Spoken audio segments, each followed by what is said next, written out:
Hello everyone, welcome to study ji. और आज 25 अक्टूबर को डेली करंट अफेयर हम लोग स्टडी करेंगे। तो चलिए स्टार्ट करते हैं। नीति आयोग ने शहरी शिक्षा नीति में सुधार के लिए पैनल का किया गठन। बोलता है कि अर्बन प्लानिंग एजुकेशन सिस्टम में सुधार की शुरू के लिए एक 14 सदस्यीय सलाहकार समिति का गठन किया गया है। इस पैनल की अध्यक्षता नीति आयोग के उपाध्यक्ष राजीव कुमार करेंगे और समिति के सदस्य नीति आयोग के सीईओ अभिकांत और आवास और शहरी मामलों के मंत्रालय, शिक्षा मंत्रालय और पंचायती राज मंत्रालय के सचिव होंगे। नीति आयोग का फुल फॉर्म क्या होता है? तो national institute for transforming India. ठीक है, अब चलिए इसका क्या क्या भूमिका है उसके बारे में थोड़ा बहुत जानकारी ले लेते हैं। ठीक है, बोलता है कि इस समिति में ग्रेजुएट और पोस्ट ग्रेजुएट के स्तर पर बहुविषयक पाठ्यक्रम और अन्य संबंधी मुद्दों के संदर्भ में वर्तमान प्रणाली की जांच करेगी और तेजी से शहरीकरण की चुनौतियों से निपटेगी। नेक्स्ट पॉइंट बोलता है समिति भारत में शहरी नीति शिक्षा प्रणाली की जांच करेगी। ठीक है, और भारत में योग्य शहरी नियोजकों की उपलब्धता और आपूर्तियों का पता लगाएगी। ठीक है, अगला क्वेश्चन, मास्टर कार्ड ने भारत में डिजिटल फास्ट प्रोग्राम के विस्तार के लिए अटलांटिस के साथ की साझेदारी। ठीक है, तो मास्टर कार्ड ने भारत में डिजिटल फास्ट प्रोग्राम का विस्तार करने के लिए अटलांटिस के साथ साझेदारी की है। इस साझेदारी का उद्देश्य है कि मास्टर कार्ड के उपयोगकर्ताओं को एक प्रौद्योगिकी समाधान प्रदान करना है जो उन्हें best in class digital banking अनुभव लेने में सक्षम बनाएगा। भारत में लॉन्च के बाद इस साझेदारी का विस्तार मलेशिया, सिंगापुर, थाईलैंड, कहाँ है तो मलेशिया, सिंगापुर और थाईलैंड तक होगा। इस साझेदारी में मास्टर कार्ड के उपयोगकर्ताओं को तुरंत खाता एक्सेस और सुविधाजनक भुगतान करने में सक्षम बनाएगा। ठीक है, अब इस प्रोग्राम का क्या क्या उद्देश्य है वो जानते हैं कि डिजिटल फास्ट प्रोग्राम का उद्देश्य यूजर्स बेहतर अनुभव के जरिए अपने साथ जोड़े रखना। नेक्स्ट पॉइंट बोलता है कि यह किसी भी डिजिटल डिवाइस के माध्यम से prepaid, debit card, credit card और खाता आधारित भुगतान पर चालू होगा। ठीक है, अब ग्राहकों के लिए क्या क्या लाभ होगा उसके बारे में देखते हैं। तो ग्राहकों के लिए लाभ होगा कि यूजर्स अपने कार्ड खातों का उपयोग डिजिटल लेन देन करने के लिए अनुरोध के मिनटों के भीतर कर सकते हैं। ठीक है, जिसे पूरी तरह से डिजिटल ऑनलाइन एप्लीकेशन और वीडियो केवाईसी, ठीक है, प्रक्रिया द्वारा सक्षम बनाया जाएगा।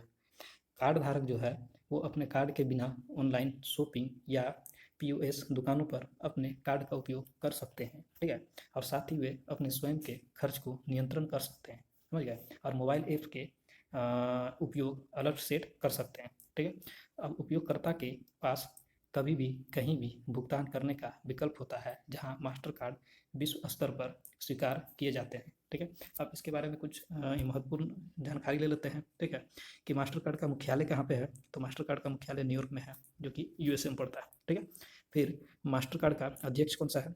तो अध्यक्ष है माइकल माइबेक। मास्टर कार्ड के मुख्य कार्यकारी अधिकारी सीईओ कौन है? अजय बंगा। ठीक है, ये माइकल माइबेक जनवरी 2021 तक सीईओ का पदभार संभालेंगे। ठीक है, अगला क्वेश्चन, बैंक ऑफ बड़ौदा ने टोयोटा कार्लोस्कर मोटर के साथ मिलाया हाथ। तो बैंक ऑफ बड़ौदा ने टोयोटा कार्लोस्कर मोटर के साथ एक समझौता किया है और जिसके बाद बैंक द्वारा बचे जाने वाले बैंकों की पूरी श्रृंखला के लिए प्रमुख फाइनेंसर होगा। ठीक है, अब भारत के तीसरे सबसे बड़े सार्वजनिक क्षेत्र के बैंक ने एक बयान में कहा है कि समझौता के तहत ग्राहक 90% की उच्च ऑन रोड फंडिंग, 84 महीने की लंबी आसान किस्त, कोई पूर्व भुगतान या फॉरेक्स कॉलर्स फीस जैसे अनुकूलित समाधानों का लाभ उठा सकते हैं। दूसरी ओर टीकेएम बढ़ते डीलर प्रतिस्पर्धा ब्याज दरों के साथ डिजिटल फाइनेंस चैन सीरीज से लाभान्वित होंगे। ठीक है, अब इसके बारे में, बैंक ऑफ बड़ौदा के बारे में कुछ जानकारी ले लेते हैं। तो चलिए, बैंक ऑफ बड़ौदा का मुख्यालय कहाँ है? तो बड़ोदरा। बड़ोदरा कहाँ पड़ता है? तो गुजरात में पड़ता है। ये कहाँ है? भारत के सबसे पश्चिमी जिला पे है। ठीक है। अब चलिए, बैंक ऑफ बड़ौदा के अध्यक्ष कौन है? तो हसमुख अधिया। कौन है? हसमुख अधिया। ठीक है। अब बैंक ऑफ बड़ौदा के एमडी और सीईओ कौन है? तो संजीव चड्डा। ठीक है। चलिए, अगला क्वेश्चन है कि अंडोरा बना आईएमएफ में शामिल होने वाला 109वां सदस्य। ठीक है। तो अंडोरा जो है अंतर्राष्ट्रीय मुद्रा कोष का सदस्य बनने वाला 109वां सदस्य देश बन गया है। अंडोरा फ्रांस और स्पेन के बीच स्थित एक माइक्रो स्टेट है। यह यूरोप का सबसे बड़ा माइक्रो स्टेट है। ठीक है। आईएमएफ के सदस्य लेने के बाद अंडोरियन सरकार आईएमएफ की नीति सलाह का लाभ उठा सकेगी, क्योंकि देश वर्तमान में कोविड-19 से उत्पन्न संकट से निपटने में लगा है और इसके अलावा यह आईएमएफ द्वारा अपनी अर्थव्यवस्था की वार्षिक समीक्षा या हेल्थ चेक कराने साथ साथ तकनीकी सहायता और आईएमएफ की वित्तीय सहायता का उपयोग कर सकता है। अब अंडोरा के बारे में थोड़ा कुछ जान लेते हैं कि अंडोरा की राजधानी क्या है? तो अंडोरा लावेला। अंडोरा लावेला। और अंडोरा की मुद्रा क्या है? तो उसका करेंसी है यूरो। ठीक है, यूरो है। ठीक है। अगला क्वेश्चन है कि विश्व पोलियो दिवस 24 अक्टूबर को मनाया जाता है। विश्व पोलियो दिवस 24 अक्टूबर को मनाया जाता है। पोलियो टीकाकरण के बारे में जागरूकता बढ़ाने और पोलियो को खत्म करने के लिए हर साल 24 अक्टूबर को दुनिया भर में विश्व पोलियो दिवस मनाया जाता है। विश्व पोलियो दिवस पोलियो मुक्त दुनिया की ओर वैश्विक प्रयासों को उजागर करने और दुनिया के हर कोने से पोलियो उन्मूलन की लड़ाई में उन लोगों के अथक योगदान का सम्मान करने और अवसर प्रदान करता है। ठीक है। इसी दिन शुरुआत रोटरी इंटरनेशनल द्वारा जॉनसन साल्क के जन्म के उपलक्ष्य में की गई थी, जिन्होंने पोलियोमाइलाइटिस के खिलाफ टीका विकसित करने वाली पहली टीम का नेतृत्व किया था। विश्व पोलियो दिवस 2020 की थीम है a win against polio is a win for global health. ठीक है। अगस्त 2020 तक के आंकड़ों के अनुसार वर्तमान में अफगानिस्तान और पाकिस्तान केवल 2 राष्ट्र है जहां पोलियो वायरस का निरंतर संचरण बना हुआ है। ठीक है। अगला क्वेश्चन है कि भारत को 35 साल बाद मिली आईएलओ गवर्निंग बॉडी की चेयरमैनशिप। ठीक है। तो आईएलओ इंटरनेशनल लेबर ऑर्गेनाइजेशन। ठीक है। तो भारत को 35 साल के लंबे समय अंतराल के बाद अंतर्राष्ट्रीय श्रम संगठन इंटरनेशनल लेबर ऑर्गेनाइजेशन के शासी निकाय की अध्यक्षता मिली है। श्रम और रोजगार सचिव अपूर्वा चंद्रा को अक्टूबर 2020 जून 2021 तक की अवधि के लिए आईएलओ के शासी निकाय का अध्यक्ष चुना गया है। चंद्रा महाराष्ट्र केडर के 1988 बैच के भारतीय प्रशासनिक सेवा के अधिकारी हैं। वह नवंबर 2020 में होने वाली गवर्निंग बॉडी की बैठक की अध्यक्षता करेगी। ठीक है। अब अंतर्राष्ट्रीय श्रम संगठन के शासी निकाय के बारे में जानते हैं। ठीक है। तो शासी निकाय इंटरनेशनल लेबर ऑर्गेनाइजेशन का शीर्ष कार्यकारी निकाय है, जो नीतियों, कार्यक्रमों और एजेंडे बजट पर निर्णय करता है और महानिदेशक का चुनाव कराता है। वर्तमान में आईएलओ का मुख्यालय जनेवा में स्विट्जरलैंड में है। 187 सदस्य इसमें बना हुआ है। इसकी बैठक मार्च, जून और नवंबर में साल में 3 की जाती है। अगला क्वेश्चन है, विश्व विकास सूचना दिवस 24 अक्टूबर को मनाया जाता है। विश्व विकास सूचना दिवस 24 अक्टूबर को मनाया जाता है। संयुक्त राष्ट्र द्वारा प्रत्येक वर्ष 24 अक्टूबर को विश्व विकास सूचना दिवस का आयोजन किया जाता है। इस दिन का उद्देश्य विकास की समस्याओं के लिए विश्व जनमत का ध्यान आकर्षित करना है और समग्र विकास और विकास के लिए उन्हें हल करने के लिए अंतर्राष्ट्रीय सहयोग को मजबूत बनाना है। ठीक है। आगे, विश्व विकास सूचना का दिवस इतिहास। ठीक है।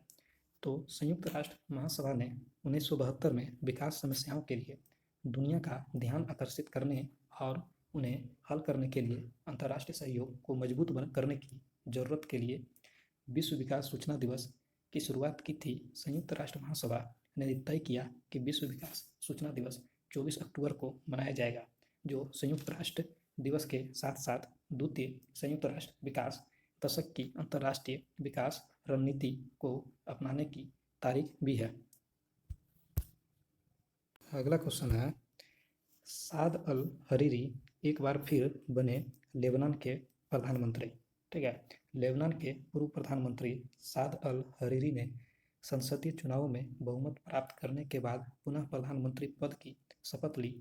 हरीरी को 118 में से 65 संसदीय वोट मिले, जिससे उन्हें अपनी नई सरकार बनाने का जनादेश मिला। अक्टूबर 2019 में हरीरी ने 2019 से 20 के जन विरोध के चलते अपना इस्तीफा दे दिया था।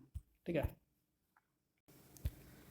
इससे पहले उन्होंने लेबनान के प्रधानमंत्री के रूप में 9 नवंबर 2009 से 13 जून 2011 तक और फिर 18 दिसंबर 2016 से 21 जनवरी 2020 तक कार्य किया था। इस साल सरकार बनने के बाद हरीरी तीसरे व्यक्ति हैं जिन्हें अकादमिक हसनदीप और फिर राज नाइक मुस्तफ़ा अदीब के साथ सरकार बनने में सफलता मिली। ठीक है, लेबनान की राजधानी बेरूत है और यहाँ की करेंसी जो है वो पाउंड है, लेबनानी पाउंड। ठीक है, अगला क्वेश्चन है, संयुक्त राष्ट्र दिवस 24 अक्टूबर को मनाया जाता है। ठीक है, वर्ष 1948 से हर साल 24 अक्टूबर को संयुक्त राष्ट्र दिवस के रूप में मनाया जाता है। साल 1945 में सभी के लिए शांति, विकास और मानव अधिकारों का संरक्षण करने के लिए सामूहिक कार्रवाई का सहयोग करने के लिए संयुक्त राष्ट्र की स्थापना की गई थी। सुरक्षा परिषद के 5 स्थायी सदस्य सहित अपने हस्ताक्षरकर्ताओं के बहुमत द्वारा घोषणा पत्र के अनुसमर्थन के बाद संयुक्त राष्ट्र आधिकारिक रूप से अस्तित्व में आया था।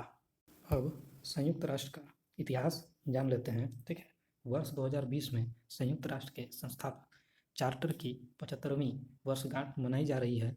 50 देशों के प्रतिनिधियों द्वारा चार्टर पर 26 जून 1945 को हस्ताक्षर किए गए थे, जिनमें पोलैंड ने सम्मेलन में हिस्सा नहीं लिया था, लेकिन उसने बाद में हस्ताक्षर किए और वह 51 संस्थापक सदस्य देशों में शामिल हो गए। संयुक्त राष्ट्र आधिकारिक रूप से 24 अक्टूबर 1945 को अस्तित्व में आया, जब चीन, फ्रांस, सोवियत संघ, यूनाइटेड किंगडम और यूएसए अधिकांश अन्य हस्ताक्षरकर्ताओं द्वारा चार्टर को मंजूरी दी गई थी।